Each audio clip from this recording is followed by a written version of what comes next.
World USA, where we talk about the difficult topics uncensored. If we cannot acknowledge them, we cannot begin to address them. Here on this channel, we do the former that we may do the latter.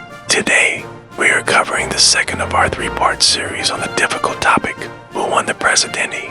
El debate, according to the New York Times. Before we start, now remember from our previous installment the little background, according to the Times. Times Opinion asked 14 of their columnists and contributors to watch last night's presidential debate and assess who won and who lost. They were also asked to weigh in on the quality of the debate. Were the candidates inspiring? Was their face-off a depressing sign of everything that's wrong with American politics? Now, remember the name of this channel. We are the Third World USA. We are here to talk about what's wrong with America in all aspects, including its politics. Because yes, if we cannot acknowledge them, we cannot begin to address them. Of all the columnists and contributors they asked, here is their summary of the debate in a nutshell. Trump, broad, darkness, Harris, broad, light. Was that your takeaway from that debate? You heard that debate yourselves. Correct. We lead by example. We lead with the evidence. By the way, all of them, with only one exception, thought Kamala Harris won the debate, much like they did with Hillary Clinton in 2016. The lemmings. Without much further ado, here were the takeaways from the remaining 6. Keep in mind, my takeaway on the mainstream media will arrive in the next video.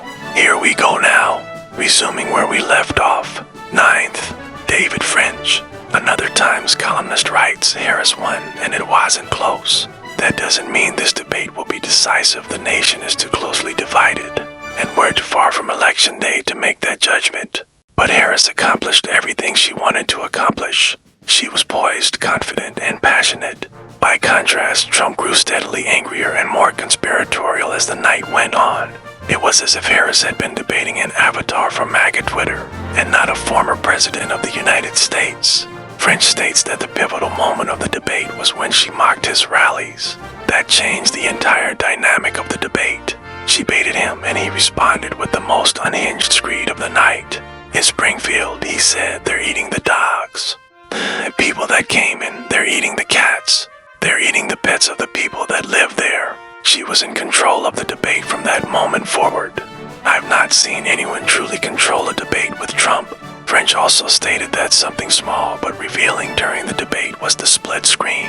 The difference between a dour, glaring Trump and the much younger Harris was obvious, and her laughter at his lies was its own form of rebuttal. Contrast with the last debate when Biden sometimes appeared frozen or confused. Could not have been more profound. 10th, Matt Labash, author of the newsletter Slack Tide, writes, Harris started tight and tepid, and grew into her prosecutorial best self. Had a lot of material to work with. Trump started utterly assured, as he always is about the lies he tells. He has plenty of practice, and grew ever shakier as the night wore on. A nervous, D'Angelo-colored man, Labash states that the pivotal moment of the debate was Trump's non-defense of his behavior on Jan.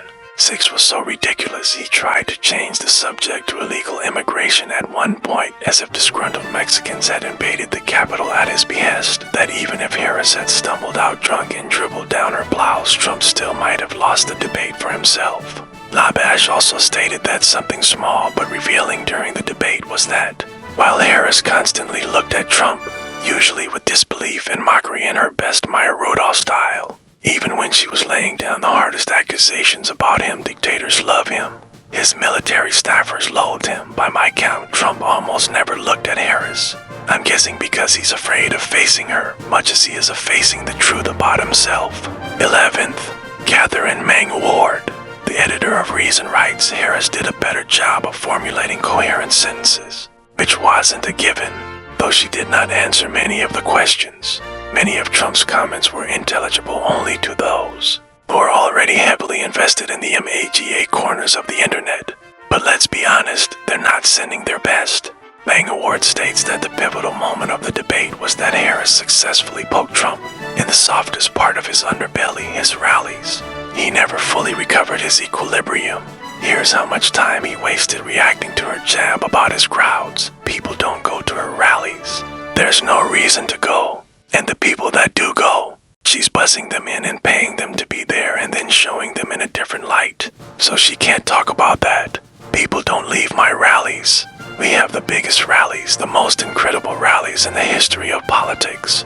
Mang Award also stated that something small but revealing during the debate was that Harris tried to hit Trump on his bonkers economy-destroying plan to impose an up to 20% tariff on imported goods.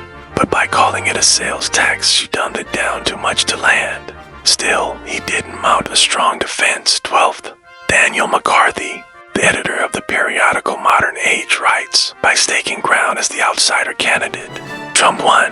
He emphasized his willingness to fire officials who performed badly, while Harris boasted about a long line of establishment Republicans who have endorsed her, including Dick Cheney. If Washington needs profound change, it won't come from the vice president. McCarthy states that the pivotal moment of the debate was winning the coin toss. Before the debate even began, set up the most pivotal moment, which was Trump's closing question for Harris, asking why she and the administration in which she serves haven't already done the things she promises to do. McCarthy also stated that something small but revealing during the debate was that Harris's lectern was too short, accentuating how much smaller she is.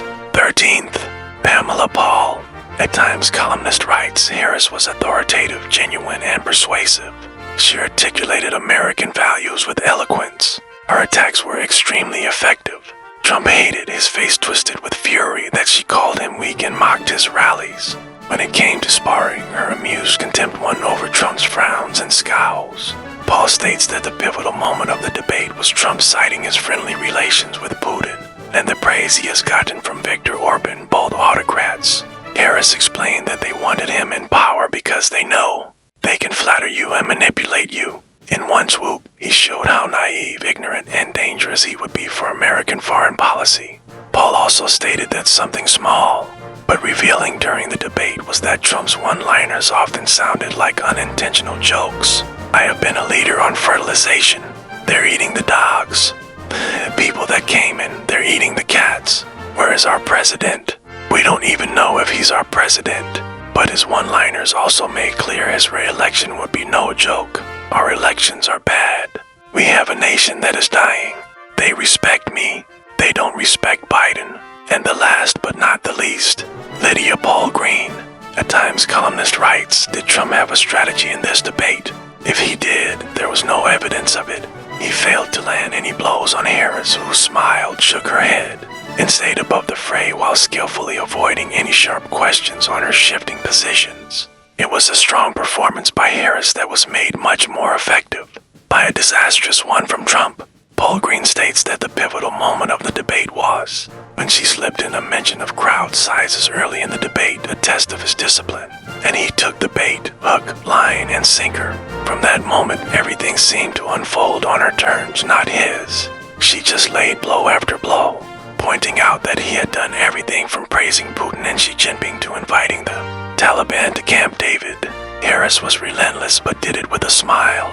Paul Green also stated that something small but revealing during the debate was that I was not especially surprised that Trump repeated a vile lie about Haitian immigrants eating cats, but the embrace of what is essentially a blood libel by a major party candidate for president should shock us. It is being waved off in many quarters as just more of the same, but to me, it represents the crossing of a line. This is disgusting gutter stuff, and it is a measure of Trump's desperation that he grasped for it. The end. Here on this channel, we seek to neither endorse nor condemn any view. We leave it to you. You be the judge. What do you think? Please add your opinions to the comment section below. Based on what you've heard from these 8, do you think that mainstream media is a fundamental bottleneck in American politics? Also, please hit the like button and press the subscribe button to be informed when we release a new video. In the meantime, we will be fast at work getting the final part of this series out to you as soon as possible. Please stay tuned and stay healthy out there, folks. Ciao for now.